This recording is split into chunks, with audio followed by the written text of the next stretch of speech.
Buenos días, bienvenidos una vez más al programa Mañanas Tecnológicas. Recordemos que en el programa anterior estuvimos hablando de manera general acerca de las TIC. El día de hoy el tema está relacionado con las TIC y la educación. Para eso nos acompaña el especialista en tecnología, Matías Peña, quien nos estará hablando del artículo titulado Las necesidades de TIC, riesgos, oportunidades y necesidades de Julio Cavero.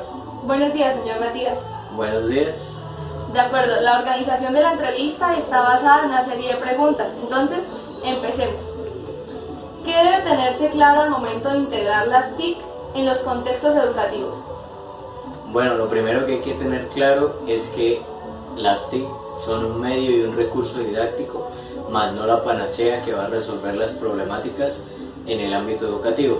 Teniendo en cuenta esto, sabemos entonces que tanto docentes como los actores involucrados en el proceso de formación deben tener un proceso de formación y perfeccionamiento en cuanto al uso de las TIC.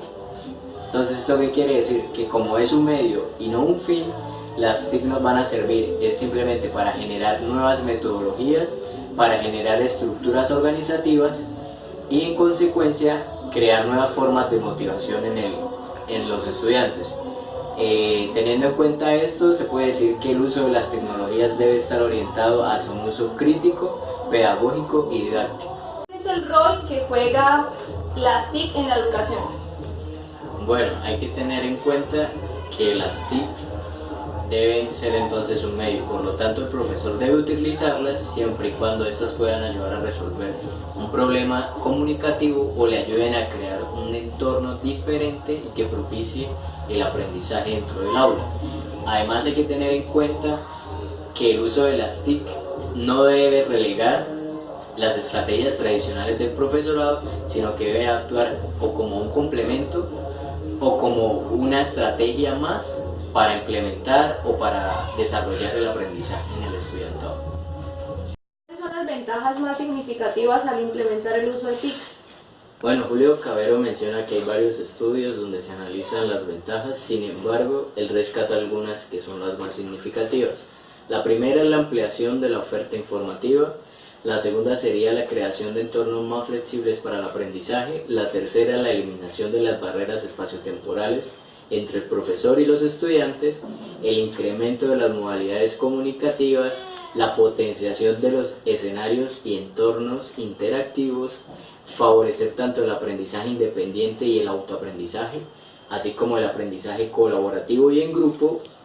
También sería romper los clásicos escenarios formativos limitados a las instituciones escolares, ofrecer nuevas posibilidades para la orientación y la tutorización de los estudiantes y por último facilitar la formación permanente del estudiantado. ¿Los principales problemas que surgen al implementar las TIC? Bueno, comúnmente se caen dos errores, ¿no? El primero es hacer un paralelismo entre el conocimiento y la información.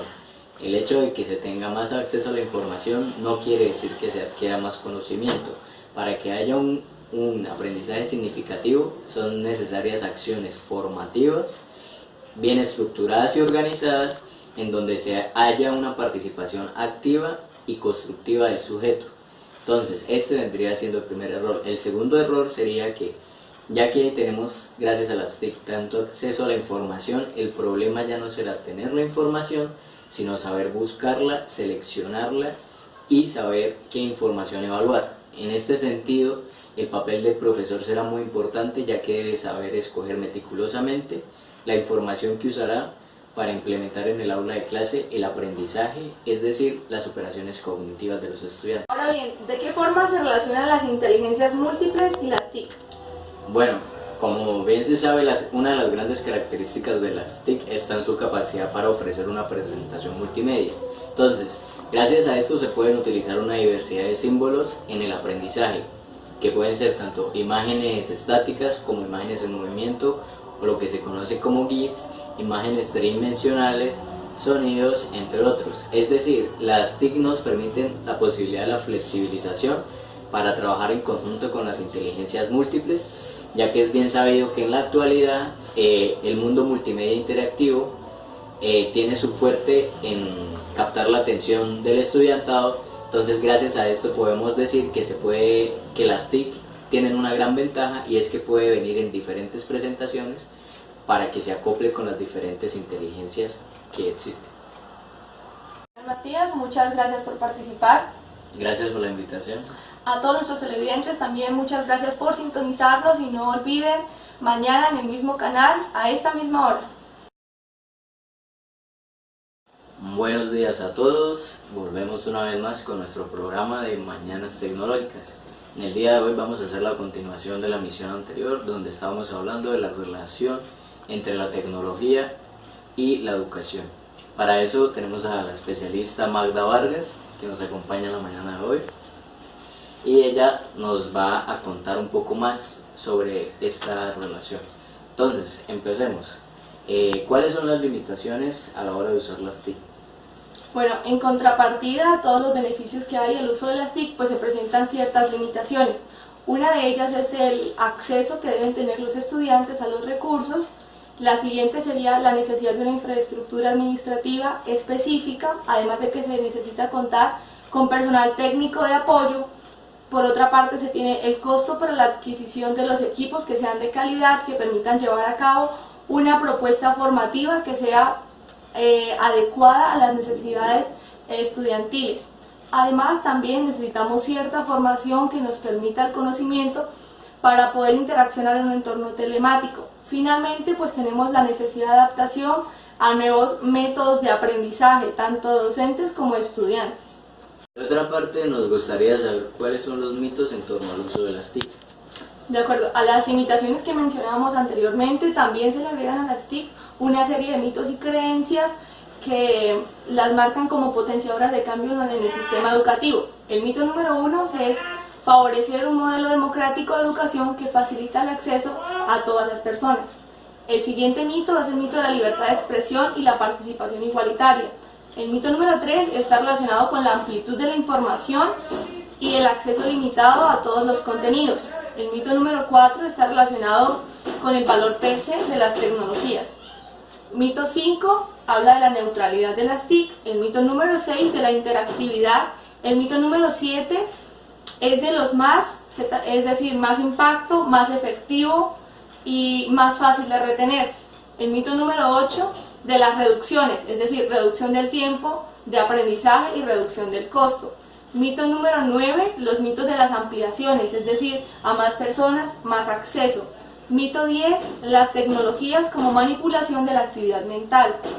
El mito número 11 es el mito de la cultura deshumanizadora y alienante. Mito número 12, la existencia de una única tecnología, una supertecnología. El mito número 13 es la sustitución del profesor. Mito número 14, la construcción compartida del conocimiento. Y el último mito, número 15, que menciona Cabero, dice que las tecnologías se presentan como la panacea que resolverá todos los problemas educativos. Para continuar, ¿qué necesidades existen para la introducción de las TIC en los planteles educativos? De acuerdo, tendríamos a grandes rasgos dos necesidades. La primera de ellas es lógicamente que las TIC se encuentren presentes dentro de los propios centros educativos, pero no de forma testimonial, no de forma alejada, sino que sean incorporadas dentro de los propios centros de enseñanza, porque el error más frecuente es que creemos que las TIC siempre están ahí disponibles, pero nunca nos preguntamos anteriormente su disposición. Es decir, necesitamos que todo el acto didáctico gire en torno a la importancia o al rol de las TIC dentro del proceso de aprendizaje. Entonces tendríamos que hacer diferentes cambios, es decir, deberíamos cambiar el concepto de el aula informática por informática en el aula, además de diferenciar entre acceder a la red y formar parte de la red. La segunda necesidad ya hace referencia con la presencia de TIC en los centros educativos. En este sentido, es necesario que se creen centros específicos que produzcan los objetos de aprendizaje, que sean puestos a disposición de todos los alumnos y los profesores, entendiendo por objetos de aprendizaje los diversos recursos didácticos digitales que puedan ser ubicados en la red y puestos al servicio para los docentes y en general para el proceso de aprendizaje. Ya la última necesidad pues está relacionada con los docentes y cómo su rol puede cambiar cada vez que las TIC sean incorporadas al aula. Con relación al cuerpo docente, ¿cuáles serían los principales cambios? De acuerdo, son varios los cambios que tendrán los maestros en su rol. En primer lugar, deberán dejar de lado su papel como transmisor de información para llevar a cabo otras funciones, como consultor de información, facilitador de aprendizaje, diseñador de medios y diseñador de situaciones de aprendizaje mediadas para que los alumnos aprendan y sean moderadores y tutores virtuales.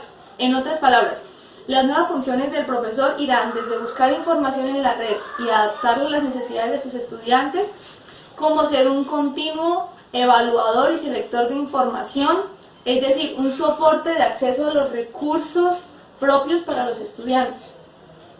¿Sí, cierto? Bueno, y para finalizar, ¿cuáles serían los principios a tener en cuenta para la formación docente?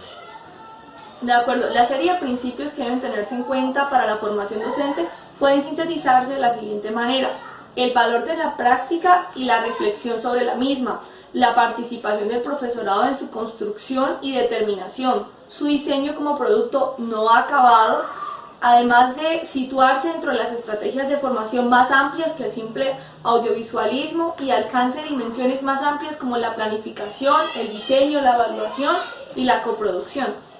Muchas gracias por habernos acompañado en la mañana de hoy. Espero poder tenerla aquí en una próxima oportunidad. Nuestros televidentes, gracias por vernos. Y ya saben, mañana nos vemos en el mismo canal a la misma hora.